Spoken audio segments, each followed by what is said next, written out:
তাবলীগ জামাত ইসলামের ইমামের পিছনে নামাজ হবে কিনা? আমি আপনাদের বলি, এই কথাগুলি যে বারবার বলা হয় যে জামাতি হোক, এটা প্রশ্ন নয়। প্রশ্ন হচ্ছে, আমার প্রশ্ন হচ্ছে সে ইমানদার কিনা।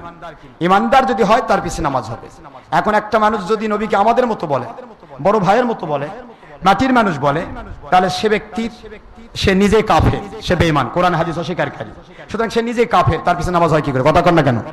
এই জন্য তাবলীগ জামাতের মৌলবী কন, চরমনায়ের মৌলবী কন, ওই যত রকমের খারেজি কওমি দেওবন্দি মৌলবী কন, এদের সকলের আকীদা, এরা যতদিন পর্যন্ত তওবা করে ফিরে না এসেছে যে নবী আমাদের মতো নয়, বড় ভাইয়ের মতো নয়, নবী মাটির মানুষ নয়, নবী পাক সাল্লাল্লাহু আলাইহি ওয়াসাল্লাম মিলাদের দুশমনী নয়, ঈদে মিলাদুন নবীর দুশমনী নয়, শবে বরাতের দুশমনী নয়, এই ধরনের কাজ যতক্ষণ পর্যন্ত তওবা করে তারা ফিরে না এসেছে ততদিন পর্যন্ত তারা ইমানদার নয়, তারা বেঈমান।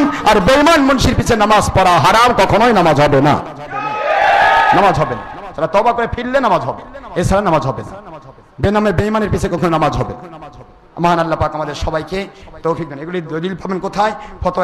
ফতোয়ায় যত ফতোয়ার কিতাব আছে, ফতোয়া রুদ্দুল মুতার, দুরুল মুক্তার, ফতোয়া কাজী খান আসের ফতোয়া, ফতোয়া আলমগিরি, ফতোয়া আপনার ওই ওদের ফতোয়া যেগুলো আছে, ফতোয়া আপনার দেওবন্দি, দারুল দেওবন্দ, ফতোয়া ইমদাদুল ফতোয়া, তারপরে আপনার আকাইদের কিতাব, আকাইদের দেওবন্দ, আকাইদের শরীহ ফিকহ আকবর, আকাইদে নাসফি, সকল কিতাবে আছে যদি কেউ হারামকে জায়েজ কয়, ইস্তেহলালুল হারামে হারাম, ইস্তেহরামে হারামে হালালুন, অর্থাৎ ইস্তেহলালুল মাসিয়াতে কুফরুন। বলা হচ্ছে যদি কেউ হারাম কাজকে জায়েজ মনে করে আর নবীজির দুশমনি করে, সঙ্গে সঙ্গে সে কাফির বেঈমান হয়। যারা বলেন নাউজুবিল্লাহ, এটা তাদের সকলের কিতাবেই আছে। এই জন্য বলছি, বেঈমান হলে সেই বেঈমান ইমান যত বড়ই হাব্বালা জুব্বালা হোক, তার পিছে নামাজ হবে না।